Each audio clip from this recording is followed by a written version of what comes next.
Jadi yang pertama seperti ini. Sekaligus ini permintaan maaf untuk khususnya saya pribadi karena ini untuk pemenuhan tugas saya selaku calon guru penggerak. Jadi ini untuk aksi nyata yang harus saya buat seperti itu ya. Sekaligus aksi nyata ini nanti saya akan berbagi dengan Bapak Ibu sekalian karena akan diupload ke laman PMM-nya masing-masing. Jadi kalau Bapak Ibu lupa untuk PMM-nya, mungkin kita buka sama-sama ya. PMM-nya itu diketik aja dulu di Google-nya ya kalau lupa ya. Kalau lupa username dan passwordnya mungkin sudah di-share sama Bu Henny. Kemudian silakan klik lihat pelatihan mandiri. Di sini kan waktu itu sudah pernah kita kerjakan yang pertama ya, kurikulum Merdeka Belajar. Nah, kita sekarang menuju ke topik tuh Bapak Ibu ya. Digeser ke kanan itu kan ada topik. Nah, kita pilih yang disiplin positif. Nah, itu nanti untuk mendapatkan sertifikat khususnya di materi disiplin positif ini bisa kita gunakan hasil video rekaman yang ini nih. Gitu. Jadi nanti bisa dipakai bareng-bareng. Jadi saya dapat, Bapak Ibu juga dapat, nanti insya Allah kita sama-sama dapat sertifikat sama-sama gitu. Sebelum masuk materi, karena materi saya ada di laptop belum dibuka, kita ice breaking sebentar ya Bapak Ibu ya. Kita permainannya berpasangan, jadi kalau masih ada yang sendirian, silakan mencari pasangan masing-masing. Ada selembar kertas, mungkin disobek sedikit saja, kecil saja. Saya kasih waktu 1 menit. Silakan tentukan apakah temannya itu mau untuk membuka telapak tangannya itu dan menunjukkan benda berharga apa yang dia punya itu.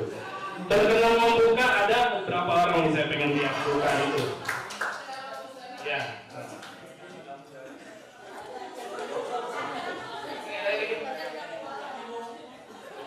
Saya membuka tangan saya dan menunjukkan benda berharga saya ke Bu Lilis karena saya percaya dengan Bu Lilis. Maksud dari permainan tadi adalah kita akan mencoba sudut pandang kita yang dulu akan kita sedikit apa ya?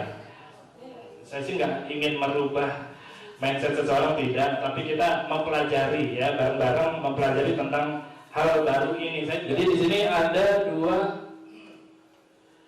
teori. Yang pertama adalah teori stimulus dan respons. Mungkin ini sudah pernah kita pahami ya, dan pernah kita praktikkan sama-sama di kegiatan kita belajar mengajar sehari-hari. Yang pertama adalah kita mencoba mengubah orang agar berpandangan sama dengan kita. Betul nggak itu Bapak Ibu? Jadi misalkan dengan siswa gitu ya, kita mencoba siswa itu mempunyai persepsi yang sama dengan kita sebelum mulai belajar. Lalu yang kedua, perilaku buruk dilihat sebagai suatu kesalahan. Jadi kalau kita lihat anaknya ini bandel, suka ngobrol, itu kita anggapnya itu udah kita judge aja sebagai anak yang malas atau yang salah seperti itu ya. Lalu yang ketiga, orang lain bisa mengontrol saya. Jadi anggapannya kita bisa mengontrol orang lain, gitu ya. Lalu pemaksaan mungkin ada pada saat bujukan gagal. Jadi seperti tadi kalau sudah dirayu belum kebuka juga, mungkin ada yang maksa nggak tadi, ya. Jadi seperti itu. Jadi kalau jalan terakhir ini mungkin ada ini yang memaksa, gitu ya. Lalu model berpikirnya itu menang atau kalah, seperti itu. Tapi coba sudut pandangnya ini akan kita lihat sudut pandang yang lain, ya. Mohon maaf, yakni tentang teori kontrol, ya, teori kontrol. Jadi yang pertama kita berusaha memahami pandangan orang lain tentang dunia. Jadi dunia yang ada ini kan tidak sesempit apa yang di pikiran kita saja itu. Seperti itu kan ya. Jadi belum tentu asumsi kita sama dengan apa yang dilakukan atau dikatakan oleh orang lain. Lalu yang kedua, semua perilaku memiliki tujuannya.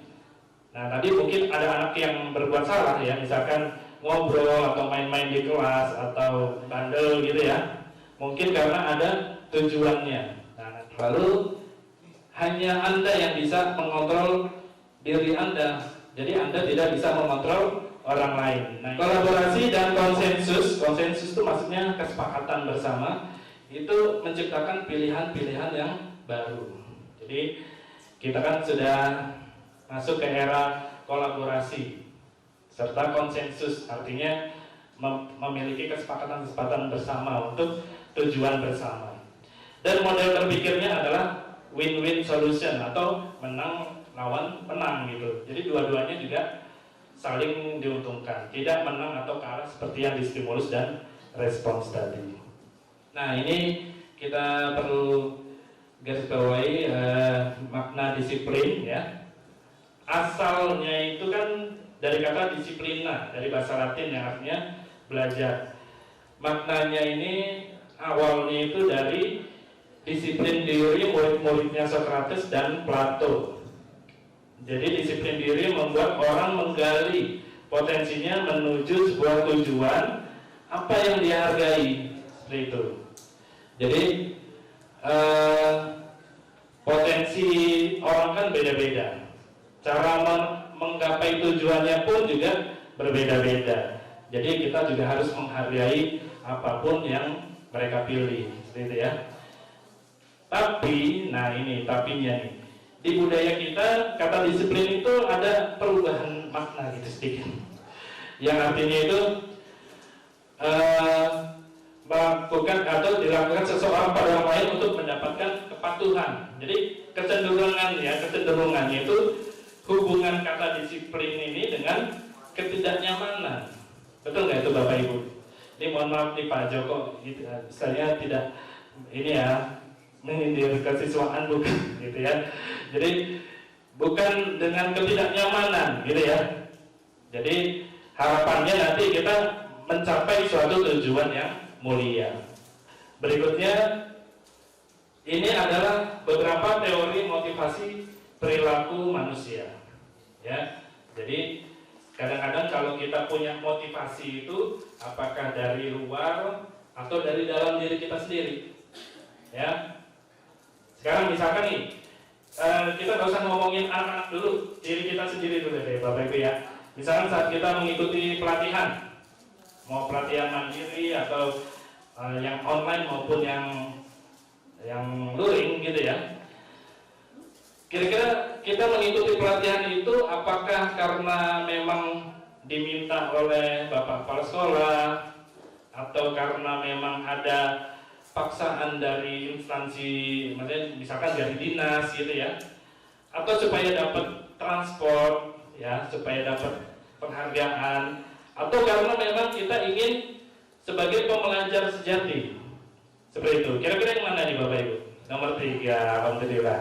Artinya kita sudah dapat menghargai diri sendiri. Nah ini nanti harapannya untuk ke murid-murid kita nanti di kelas, harapannya juga seperti itu. Kita bagaimana cara kita nanti bisa memupuk ya motivasi internal dari peserta didik kita masing-masing.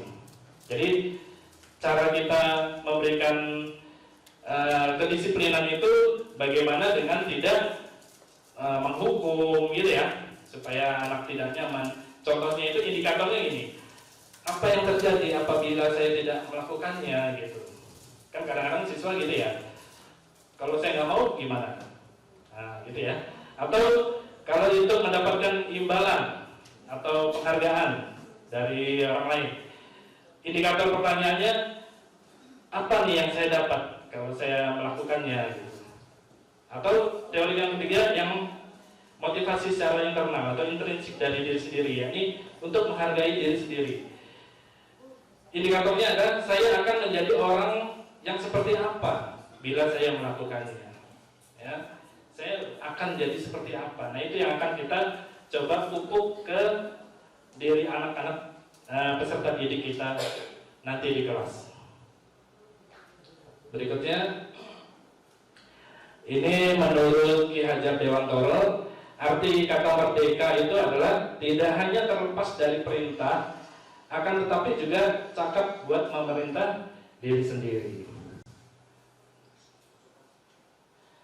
Nah, ini sekilas saja untuk tujuan pendidikan mungkin yang sudah dibahas mentor waktu kemarin motivasi ya Bapak Ibu ya, bahwa tujuan pendidikan menurut Ki Hajar Dewantoro adalah menjelaskan bahwa tujuan pendidikan adalah menuntun segala kodrat yang ada pada anak-anak agar mereka dapat mencapai keselamatan dan kebahagiaan yang tinggi-tingginya, baik sebagai manusia maupun sebagai anggota masyarakat. Nah, ini tujuan kita itu untuk menuntun siswa.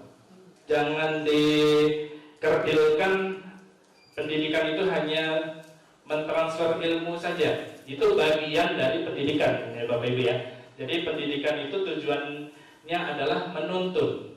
Kenapa menuntun? Mungkin kalau dulu pernah ada apa istilahnya, anak itu seperti kertas kosong, nah kita yang mengisinya. Tapi itu sebenarnya kalau menurut Ki Hajar Dewantoro itu kurang pas. Karena sebenarnya murid-murid kita di kelas itu sudah punya isi yang ada di kertasnya, itu tidak kosong-kosong banget gitu, tapi masih berupa garis yang samar.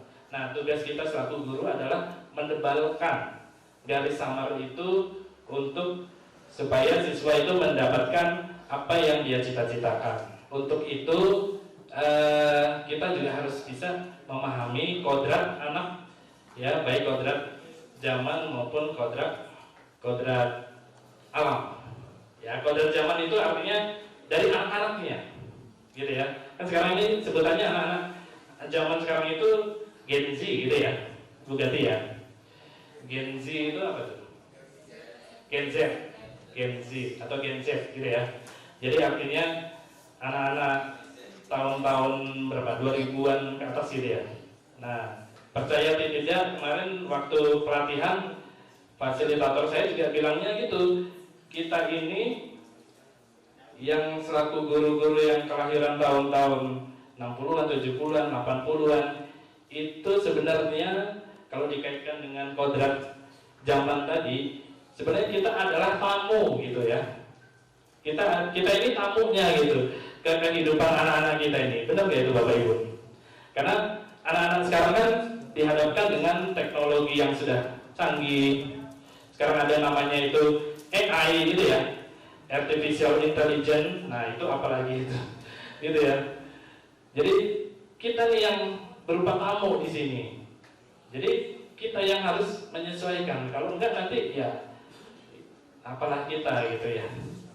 Jadi kita yang jangan, betul, saya juga waktu itu dengar kata Pak Miftah ya, selaku guru ya kita jangan pernah berhenti belajar. Seperti ya Pak Miftah ya.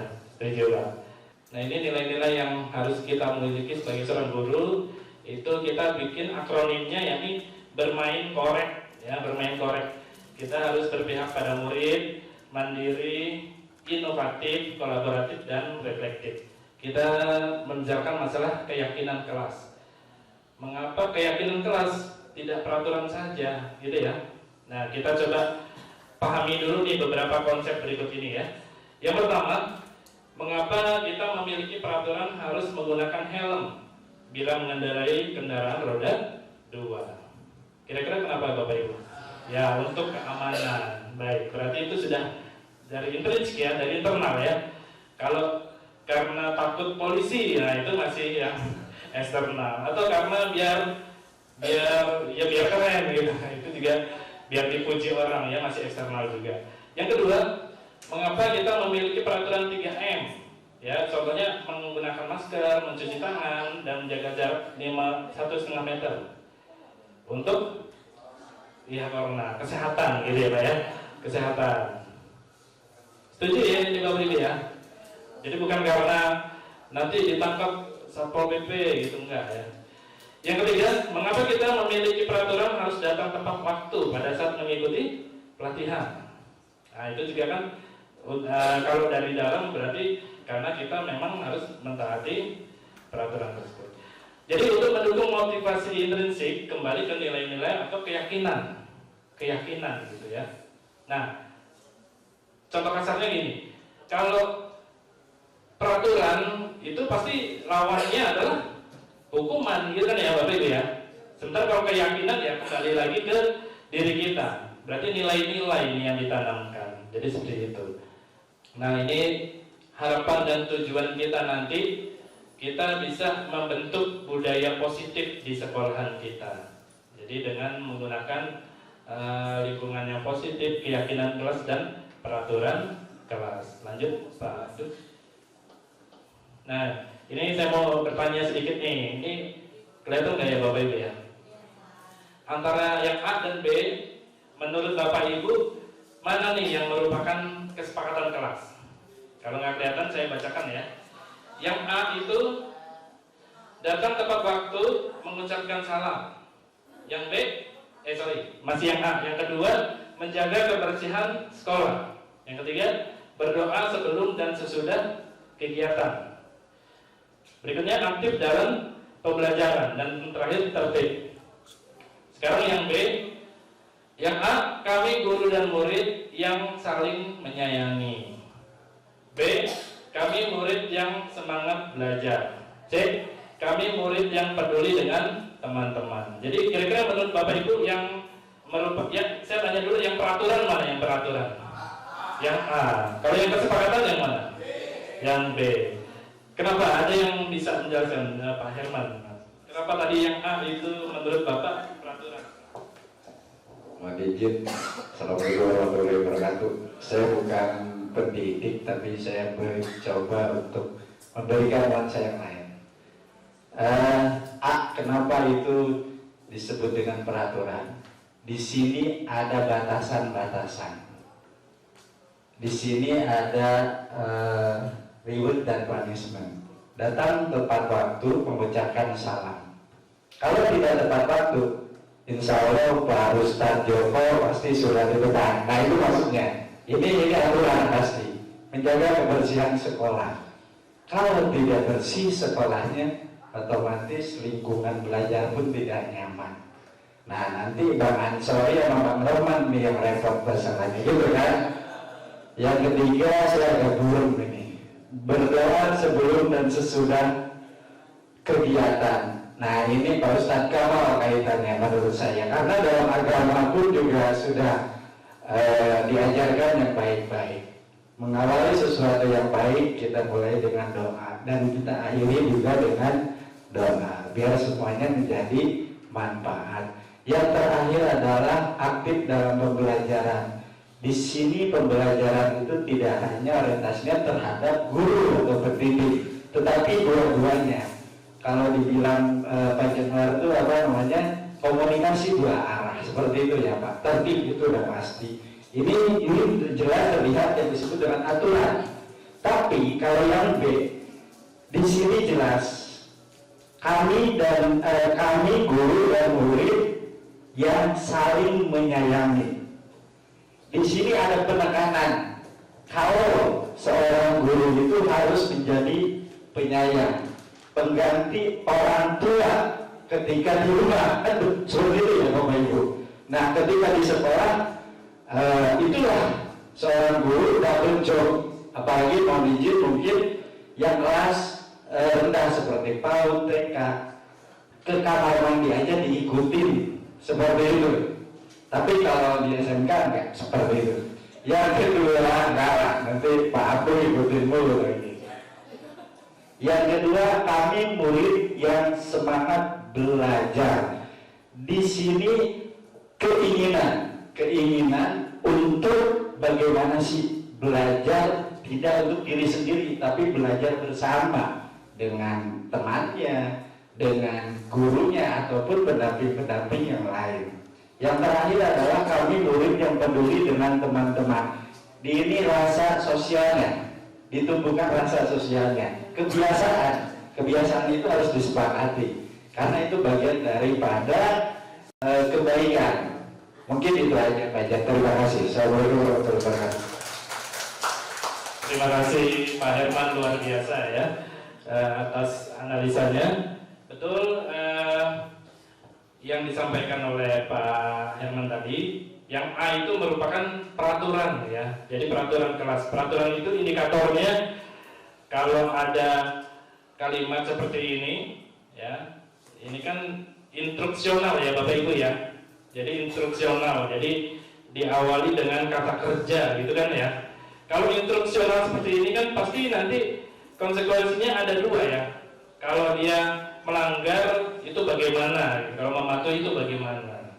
Sepakat Bapak Ibu? Ya, jadi kalau misalkan datang tepat waktu, mengucapkan salam, tapi kalau dia tidak mengerjakan, itu kan ada konsekuensinya. Bagaimana gitu? Nah, tapi seperti yang kita sepakati di awal, kita ingin membangun atau memupuk motivasi intrinsik dari siswa. Jadi nilai-nilai itu yang harus kita utamakan. Jadi seperti ini, kami guru dan murid saling menyayangi. Jadi harus menghormati gitu ya, datang tepat waktu, itu kan komitmen bersama antara guru dan siswa dan sebagainya. Jadi ciri-ciri dari kesepakatan kelas itu nanti seperti itu Bapak Ibu. Jadi harus ada kesepakatan antara dua belah pihak, baik dari kita sebagai gurunya juga dari peserta didik. Dan nggak perlu banyak-banyak gitu, nggak perlu banyak-banyak, tapi berupa sesuatu yang general, sesuatu yang umum. Contoh peraturan dan keyakinan kelas, misalkan selalu kembalikan buku ke tempatnya, itu keyakinan kelasnya kan ke rasa tanggung jawab seperti itu. Dilarang mengganggu orang lain, itu kan artinya keyakinannya adalah menghormati orang lain.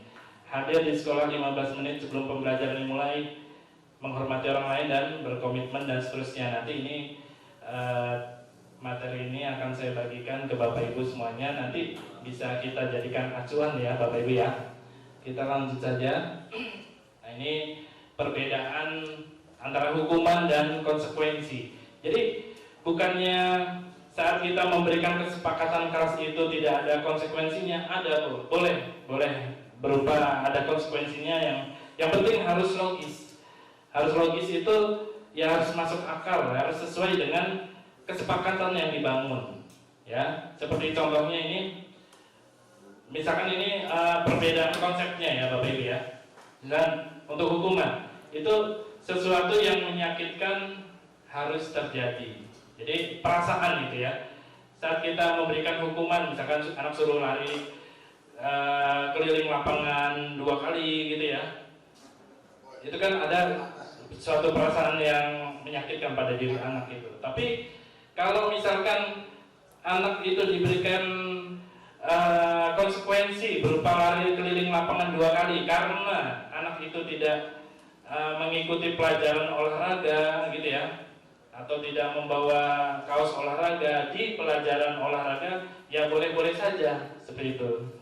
Yang penting itu masih logis.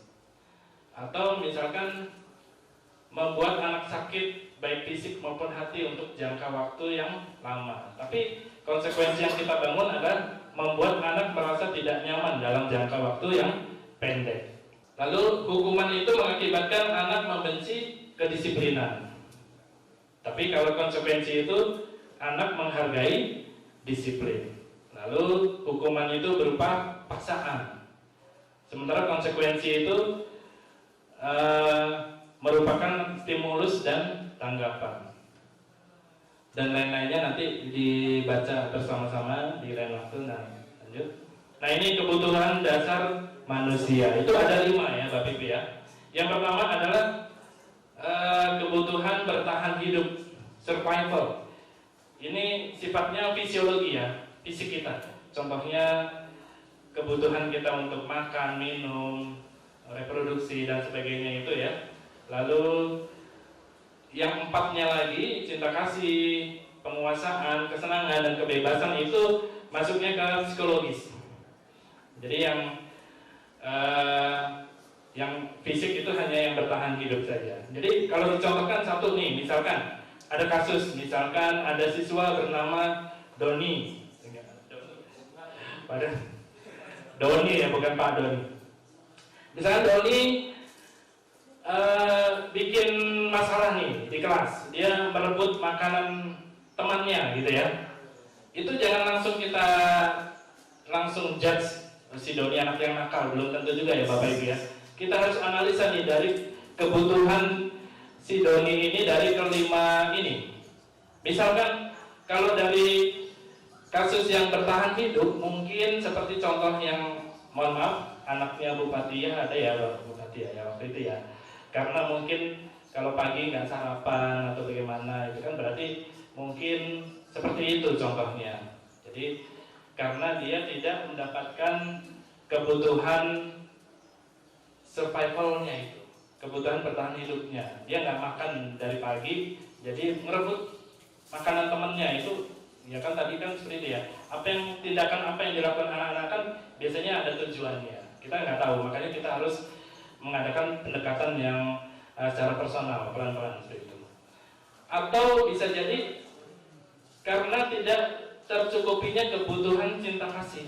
Jadi misalkan dia ngerebut makanan temannya padahal dia bawa bekal hanya untuk mendapat perhatian orang tuanya. Misalkan orang tuanya ngasih bekal nih, tapi karena ya orang tuanya cuma ngasih bekal doang, nggak ngasih uang jajan, dia pikir pula gitu, biar orang tuanya itu dipanggil BK gitu. Nah, itu karena anak tidak mendapatkan kebutuhan cinta kasih dari orang tuanya. Bisa jadi kan seperti itu ya. Atau karena kebutuhan penguasaan. Misalkan si Doni ini pengen terlihat gagah, pengen terlihat berani di depan teman-temannya, makanya dia ngambil makanan temannya itu. Atau dari kesenangan. Kesenangannya itu indikatornya ini. Kalau kita tanya, anaknya jawabnya cuma iseng Pak, iseng Bu. Nah itu dia hanya ingin bermain-main saja. Pengen melihat reaksi teman-temannya kalau makanannya direbut itu kayak gimana ya gitu ya. Nah itu kan karena tidak dicukupinya rasa kesenangan. Lalu yang terakhir adalah kebebasan. Mungkin dia dibekali nih sama orang tuanya, tapi bekalnya itu aja. Terus ngelihat bekal temannya ini kayaknya menggiurkan gitu ya. Makanya dia merebut makanan temannya itu. Jadi itu karena kurangnya kebutuhan dasar dari kebebasan. Nah ini kita coba analisa bareng-bareng nih Bapak Ibu ya. Dari beberapa contoh kasus ini, nanti kita coba rumuskan ke kesepakatan keras yang akan kita buat. Oke? Contoh kasus yang pertama, ibu guru bilang, aku tidak boleh bersenandung waktu mengerjakan tugas. Katanya kelas harus tenang, tidak ada suara. Padahal kan aku suka nyanyi, senang menyanyi gitu. Kira-kira kebutuhan apa yang dirasakan kurang oleh si anak ini? Ada yang tahu nggak Bapak Ibu? Rasa kesenangan, ya Pak Abdul. Abdul nih. Kenapa Pak Abdul? Oh, Pak Abdul malu-malu. Ada yang sepakat dengan Pak Abdul karena kekurangan di kesenangan katanya tadi. Setuju? Setuju. Kira-kira kalau seperti ini, kira-kira kita membuat kesepakatannya itu seperti apa di kelas? Oh gitu. Ada lagi kira-kira Bapak Ibu yang punya berpendapat lain?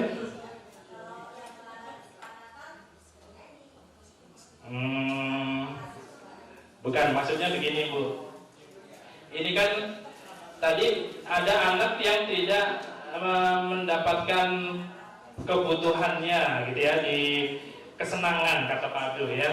Karena anaknya ini kan senang nyanyi gitu, tapi gurunya bilang kelas harus tertib. Nah, kelas itu harus tenang, harus rapi. Kira-kira kalau kita membuat kesepakatan kelasnya itu supaya tenang atau supaya rapi, tidak berisik, itu kira-kira kalimatnya gimana? Tapi juga harus mencakup aspek tadi tuh, kebutuhan kesenangan anak gitu kan. Kita nggak boleh mengekang kebutuhan anak juga ya. Kira-kira ada yang punya pendapat Bapak Ibu? Diperbolehkan.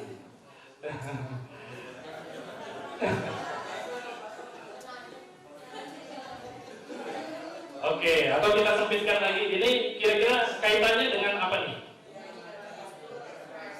Ya, faedah. Kebebasan, boleh.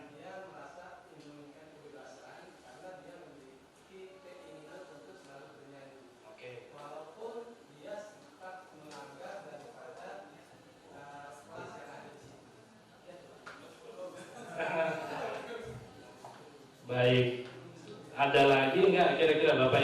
Kira-kira kita bikin kesepakatannya bagaimana ya untuk mengatasi kalau ada anak-anak yang seperti ini nih.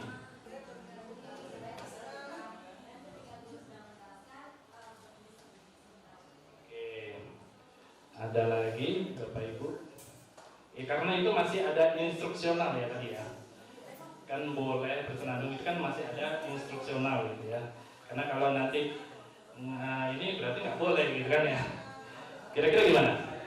Ya baik Pak.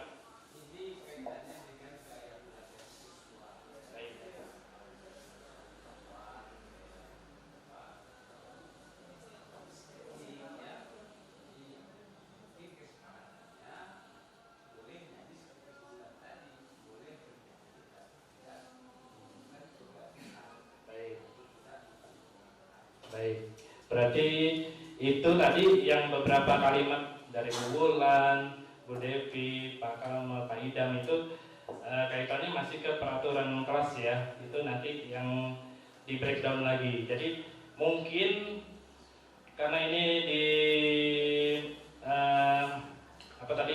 ketenangan dan ketertiban gitu ya. Mungkin kita buat kesepakatannya seperti ini nih. Kalau dari versi saya gitu ya. Dan kami guru dan siswa bersepakat untuk saling menghormati gitu. Jadi saat nanti guru sedang mengajar ya siswa harus menyimak gitu. Tapi kalau misalkan guru sedang tidak mengajar, sedang mengerjakan tugas juga boleh anak-anaknya untuk tetap kalau mau bermain atau apa untuk meluapkan kesenangannya, tapi masih tetap dalam koridor belajar seperti itu. Sepakat nggak Bapak Ibu? Jadi kami guru dan siswa sepakat untuk saling menghormati, gitu ya. Lalu yang kedua, kasusnya ibu guru tidak menyapaku hari ini. Padahal aku pakai jepit rambut baru, nah gitu ya. Kira-kira anak tidak dicukupi di kebutuhan apa kira-kira Bapak Ibu? Ya, cinta kasih dan cinta dan kasih sayang. Kira-kira kita buat kesepakatannya gimana?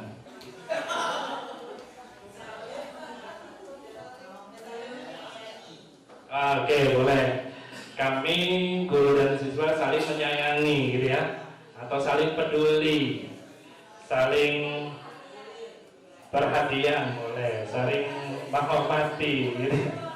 Yang ketiga ada kasus aku bosan, masa belajarnya gitu-gitu aja, cuma dengerin ibu guru aja gitu ya. Kira-kira kebutuhan yang tidak dicukupi ini apa? Dari 5 kebutuhan pokok tadi, ya artinya yang kebutuhan yang kurang dulu itu apa? Kebutuhan apa? Kebebasan, betul, kebebasan. Jadi kesepakatan yang kita bangun adalah kami ya sepakat untuk menyimak itu lebih ke instruksional juga ya. Kita pikirkan yang generalnya, yang umumnya, jadi bisa buat peraturan apapun masuk gitu ya. Ya, bermain Inggris nanti juga masuk gitu ya. Ya. Jadi kami guru dan murid atau ya kami dan guru dan murid bersepakat untuk inovasi dan kreatif gitu ya. Dan yang terakhir, aku sebel nih gambarku tidak rapi, malah ibu guru nunjukin ke teman-temanku di depan kelas. Kira-kira dia memaksa kekurangan di apa nih Bapak Ibu? Tadi apa? Kebutuhan apa yang sudah dicukupi? Kan kita sama-sama tadi ada bertahan hidup, terusnya kesenangan, kebebasan, penguasaan dan cinta kasih. Kira-kira ya penguasaan ya. Sebenarnya anak ini bisa gitu ya, bisa gambar yang tadi Pak. Bisa gambar, tapi gambarnya nggak rapi gitu kan ya. Tapi udah tahu nggak rapi kok guru nunjukin ke teman-teman jadi malu gitu ya. Nah, kira-kira itu kesepakatan yang perlu dibangun ada apa tadi? Saling menghargai. Jadi kami guru dan murid saling menghargai. Jadi inti dari membuat kesepakatan kelas nanti seperti itu Bapak Ibu guru, nggak usah banyak-banyak kebijakan yang general yang mencakup semua peraturan ada di situ. Kalau di tengah-tengah jalan nanti ada perlu perbaikan, ya kita tambahin lagi, nggak masalah gitu. Jadi pembelajaran dari kesepakatan kelas yang saya dapatkan dari pelatihan ini. Nah ini terakhir nih, 5 posisi kontrol. Ya, 5 posisi kontrol ini ada dari diri kita semuanya, Bapak Ibu. Saya yakin saya pun pernah melakukan 5 ini, mungkin pernah di kelas kita masing-masing ya. Jadi yang pertama ada penghukum, yang kedua membuat orang merasa bersalah, kemudian sebagai teman, kemudian sebagai pemantau, dan sebagai manajer. Nah, harapan akhirnya ya kita nanti menjadi yang identitas yang berhasil itu sebagai manajer. Mungkin kita simak video berikut ini ya supaya lebih menguatkan teori kita.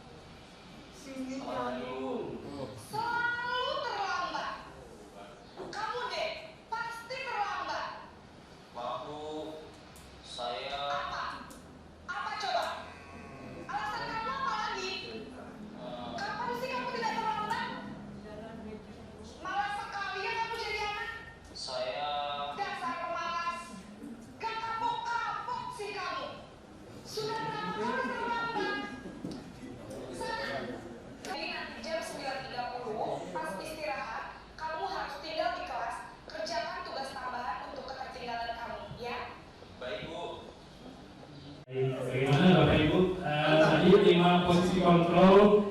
Yang pertama ada penghukum, yang kedua adalah pembuat merasa bersalah.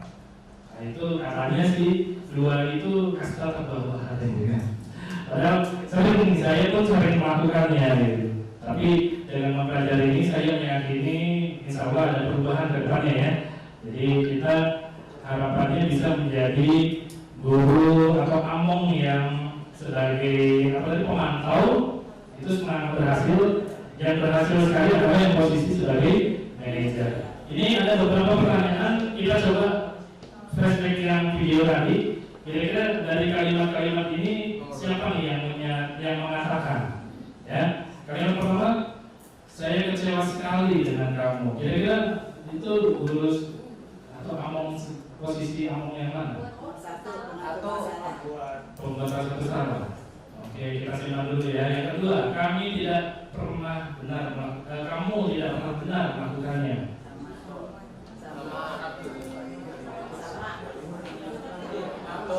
Satu atau 2? Penghukum atau pembuat rasa bersalah? Penghukum kayaknya. Kemudian, ayolah lakukan demi ibu atau bapak. Yang keempat, apakah kamu mau mendapatkan stiker bintang hari ini? Memantau. Lalu bagaimana kamu bisa menyelesaikan masalah ini? Ya. Dan yang terakhir, kamu selalu yang paling terakhir. Nah, ini tadi jawabannya ya. Kadang-kadangnya yang biasa bawa gitu ya. Kecewa sekali. Jadi menurut teori ini justru yang dikhawatirkan ini yang pembuat rasa bersalah, karena nanti anak jadi depresi gitu ya, melukai diri sendiri dan sebagainya. Kalau penghukum itu nanti takutnya anak menjadi seorang yang berdendam gitu, karena dia pernah dihukum tanpa alasan yang jelas gitu ya. Lalu kalau sebagai teman, kesalahannya atau kekurangannya saat nanti misalkan kehadiran kita digantikan oleh teman yang atau guru lain, misalkan nih kan di sini kita tahu Bu Gati yang paling ramah gitu sama anak-anaknya. Tapi kalau misalkan Bu Gati kebetulan nih sakit gitu ya, digantikan sama Bu Linda misalkan, kira-kira anaknya itu mau menurut ya gitu. Belum tentu ya kan ya, karena anak-anak belum kenal akrab seperti akrab dengan Bu Gati. Nyaman. Nah, seperti itu maksudnya. Sementara kalau yang pemantau, jadi meluangkan waktu yang benar-benar. Jadi misalkan konsekuensinya anak terlambat nih 30 menit seperti di video tadi ya. Konsekuensinya apa? Ya kita harus menyikapinya, harus kita anak ini harus benar-benar kita rawat benar gitu ya. Jadi konsekuensinya apa? Misalkan dikasih tugas tambahan selama 30 menit juga di akhir jam pulang sekolah, ya harus kita tungguin seperti itu. Lalu kalau yang sebagai manajer, ya itu ideal ya, ideal. Jadi kita membentuk atau memupuk tadi rasa motivasi dari dalam anak. Jadi dari keyakinannya, nilai-nilai yang ada dan sebagainya. Kita harus perkuat di situnya gitu. Sepakat ya Ibu? Sepakat ya. Ternyata dari contoh yang di video tadi, kalau kita lihat di sini, kata-kata itu nggak terlalu berpengaruh ya, hanya 10%. Justru yang bahasa tubuh verbal itu yang paling tinggi itu, ya. Jadi misalkan satu lagi slide terakhir. Nah, misalkan ini ada kalimat ini, apa yang kamu mau? Nah, ini kalau dimunculkan di 5 posisi tadi, coba kalau misalkan sebagai penghukum nih, siapa yang kira-kira bisa mempraktekkan dengan kalimat ini? Pak Kamal mungkin, coba Pak Kamal kalau posisinya sebagai posisi penghukum dengan kalimat ini gimana Pak caranya? Apa yang kamu mau? Ekspresinya tangan ini. Cukup aja. Nah, itu ini ya. Jadi dengan gerakan bahasa tubuh yang itu, nah itu mungkin membuat anak lebih merasa lebih fokus gitu ya, meskipun dengan kata-kata tadi. Baik, itu saja. Sebenarnya masih banyak materi yang harus dikulik, tapi karena terbatas waktu, mungkin akan kita lanjutkan nanti di lain kesempatan. Terima kasih atas waktu yang diberikan dari Kepala Sekolah, Manajemen dan Bapak Ibu guru sekalian. Kurang lebihnya mohon maaf, saya akhiri. Assalamualaikum warahmatullahi wabarakatuh.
Assalamualaikum Bapak. Waalaikumsalam. Silakan duduk, Gusto. Ya. Kira-kira kamu tahu kenapa Bapak panggil ke ruangan ini? Um, pasti gara-gara kemarin ya Pak ya. Nih, saya nggak ngikutin pelajaran Bapak. Tidak apa-apa, Gusto. Manusia kan tidak luput dari kesalahan. Bapak pun pernah melakukan kesalahan sama seperti kamu. Kira-kira pasti ada alasannya ya, kenapa kamu tidak hadir kemarin? Iya Pak. Jadi kemarin tuh saya ditugasin dari sekolah Pak buat hadir ke O2SN bersama didampingi oleh Pak Boy. Oke. Dan saya itu buat ngeliput acaranya di GOR Pasming Pak. Ya, jadi ya saya nggak bisa ngerjain tugas bahasa Inggris itu Pak. Lalu, apakah menurut kamu tindakanmu yang kamu lakukan kemarin itu sesuai dengan keyakinan kelas yang sudah kita sepakati bersama di kelas? Sepertinya tidak ya Pak. Kira-kira menurut kamu, keyakinan kelas apa yang menurut kamu belum sesuai tindakan kamu kemarin? Kalau tidak salah yang kehadiran sama mengumpulkan tugas tepat waktu Pak. Baik, itu kamu masih ingat. Jadi, bagaimana nih menurut kamu cara untuk mengatasi permasalahan kemarin? Pertama-tamanya saya minta maaf yang sebesar-besarnya kepada Bapak dan tidak akan mengulangi lagi Pak. Baik. Dan yang kedua, saya akan mengerjakan tugas yang kemarin dan menyelesaikannya saat ini juga Pak. Baiklah, Gusto. Bapak terima permintaan maaf kamu dan menunggu ya tugas yang akan kamu kerjakan nanti. Sekarang silakan kamu kembali ke kelas kamu. Ya, baik Pak. Terima kasih banyak ya Pak. Baik, sama-sama. Assalamualaikum. Waalaikumsalam. Assalamualaikum warahmatullahi wabarakatuh. Nama saya Christopher Basudang Marewa dari kelas 11 DKV. Menurut saya tindakan yang Pak Jonan ambil adalah tindakan yang brilian dan cukup efektif. Sehingga saya menjadi sadar bahwa tindakan yang saya ambil adalah hal yang salah. Dan itu membuat saya meminta maaf kepada Pak Januar. Dan saya juga sadar betul akan konsekuensinya. Kalau saya melakukan tindakan itu pasti harus tahu juga konsekuensinya, yaitu harus meminta maaf dengan sungguh-sungguh kepada Pak Januar dan mengerjakan tugas tepat waktu serta berjanji tidak melakukan kesalahan yang sama. Terima kasih. Wassalamualaikum warahmatullahi wabarakatuh.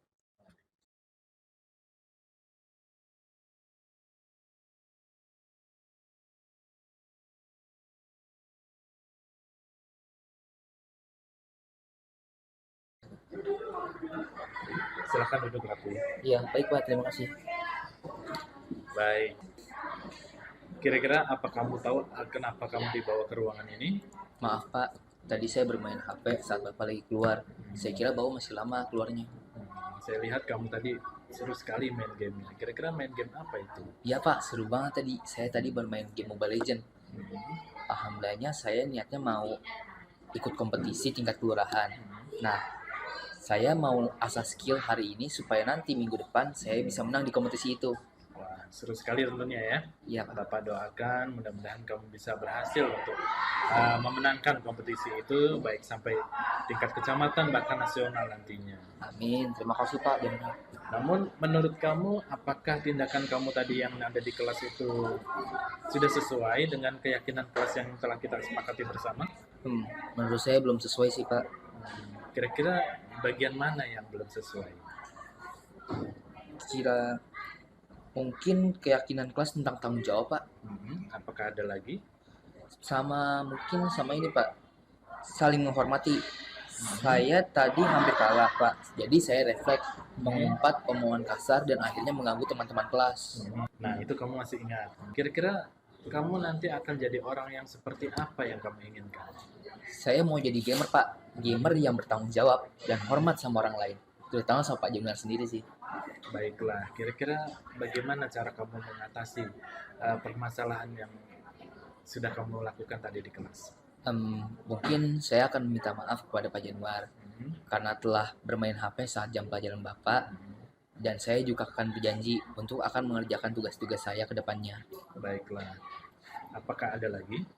Nanti saya juga akan minta maaf kepada teman-teman saya karena saya telah mengganggu mereka pas lagi ngerjain tugas karena mereka merasa terganggu dengan suara saya saat bermain game.